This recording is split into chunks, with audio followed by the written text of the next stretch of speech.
Hi there, and today I'll be showing you my plan for my Lego London Underground train.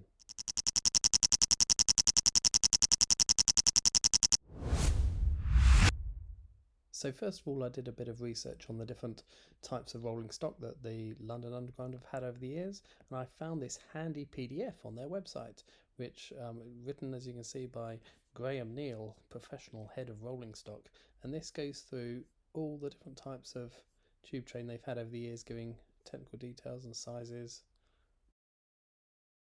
So the type I decided to go for was the 1973 stock, and the main reason for this was these doors. So they're slightly inset, so they go inside the walls of the train. Later trains, they have them mounted on the outside, so they slide outside. I preferred this look. I wanted to give you a go at doing this inset look of the doors. I also like the way that the glass curves up and goes into this curve of the roof as well. The windows are just on the side, so they don't curve. Later ones, some of them curve up as well, but I like the curve on the door in the glass and the slightly inset doors. So here we are in Bricklink's studio software, and the first thing I thought I would have a look at was the way I was going to do this curved roof.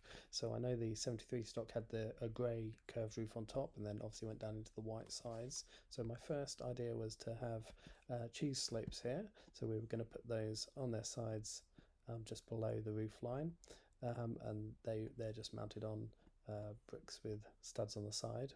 The only thing with this was if I was going to inset the doors, that was going to become problematic, trying to inset this brick ever so slightly to inset the doors alongside this. So this is currently being fixed to the roof, obviously. Plus also these sit on smooth tiles here, so this assembly wouldn't be fixed to the walls at all. It would just be sitting there sort of resting in place, and no actual connection by sort of Lego studs. So then I went on to this idea, second one, using just regular 45-degree slope pieces.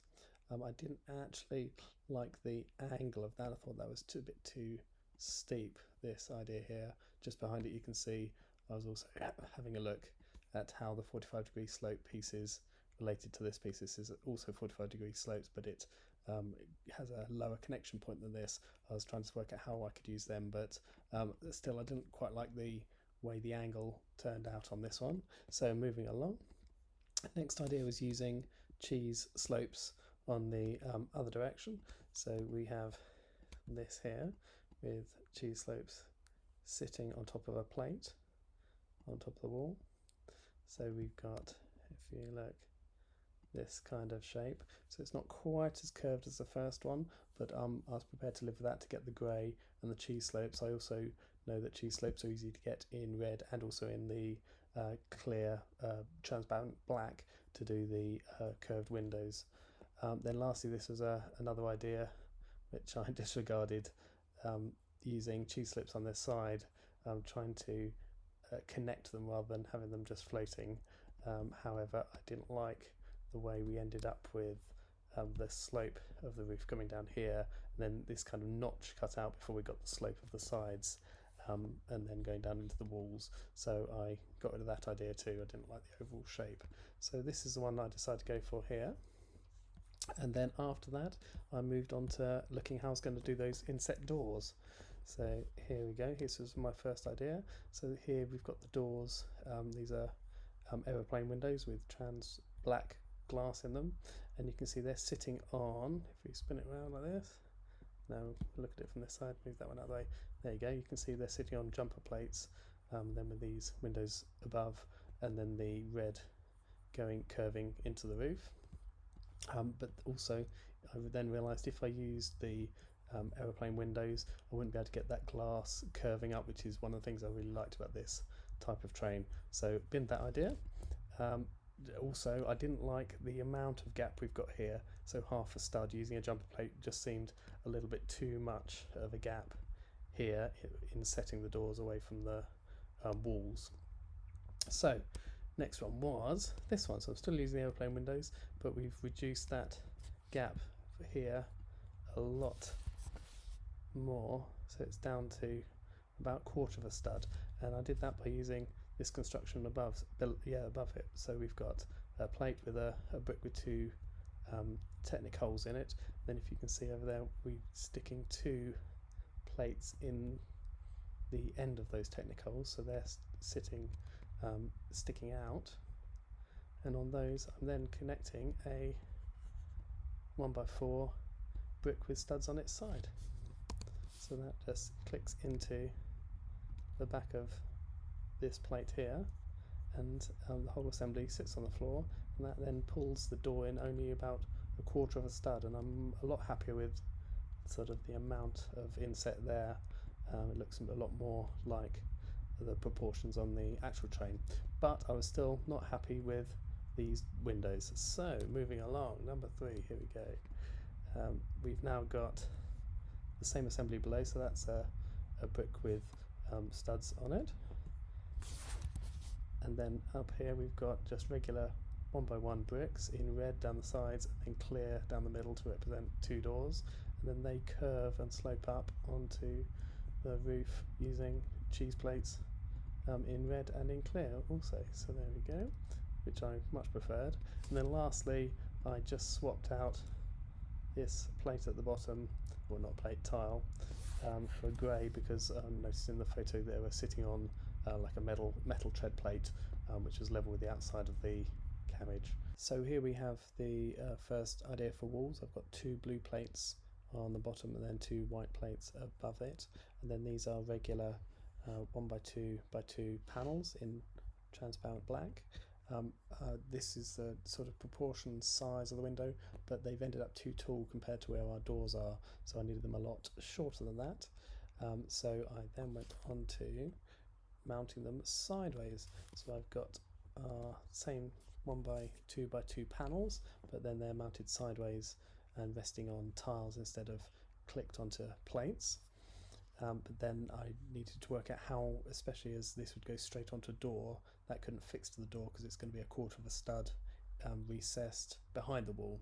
So I then need to work out how these were going to be fixed together. So moving on, let's spin it around a little bit and then move this way. So here's the construction I used for that. So you can see the 2 panels and plates on this side, and on that side are all connected together with a 1x6 in the middle. So that's joining them together, and that is being supported by, again, a stack of bricks and plates, and then on top we've got another brick with studs on the side, then that's connected to these 2 plates, connected to that plate.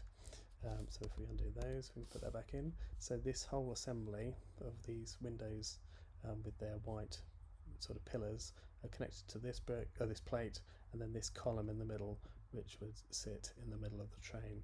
So then I'd obviously swap this out for black, so it'd be much less visible, just using green and yellow so I could see the various parts used. So there would be our initial construction for the windows, but then we've got to work out how the roof goes on top of that.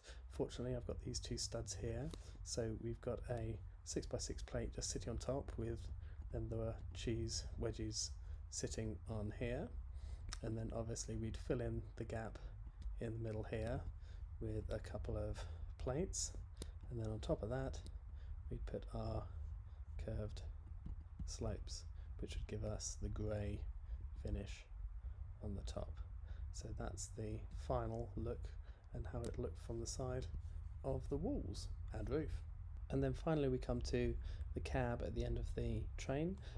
Again, here's my initial design using another 1x2x2 panel in transparent black, and then we had the black part above that where the destination would be, and that's sitting on 2 bricks with studs on the side here, again, which is then on just 2 regular plates below it. So that's sitting on a black plate there, which is sitting on a longer black plate underneath that.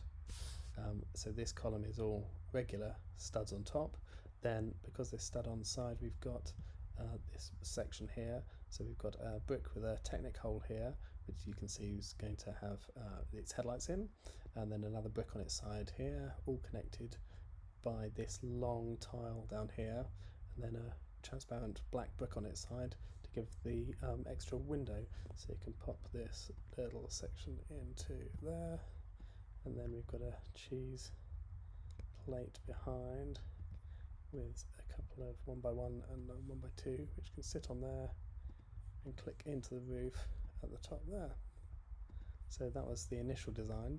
I didn't quite like this. I wanted, notice the red should go around the black, and obviously if I swap that plate to be red, you don't get red below this black. So I swapped that panel out for a regular square window with a glazed panel in the middle, which meant I could have the red above, a little bit of red below, and then we've got our 3 windows on the red cab end, and then 2 yellow studs in here, and because we've got the Technicolor behind, I can fix power functions or powered up lights behind them and give it working headlights. So this is also our finished tube train cab.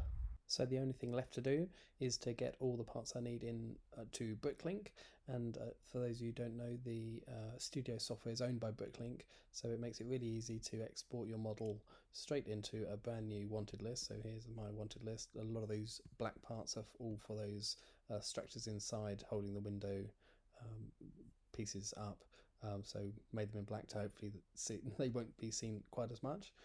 So here we go, there's lots of grey for the roof construction, there's our red for our cab, and then on page 2 lots and lots of white pieces for the walls, and then we've got some transparent black pieces for the windows and cabs.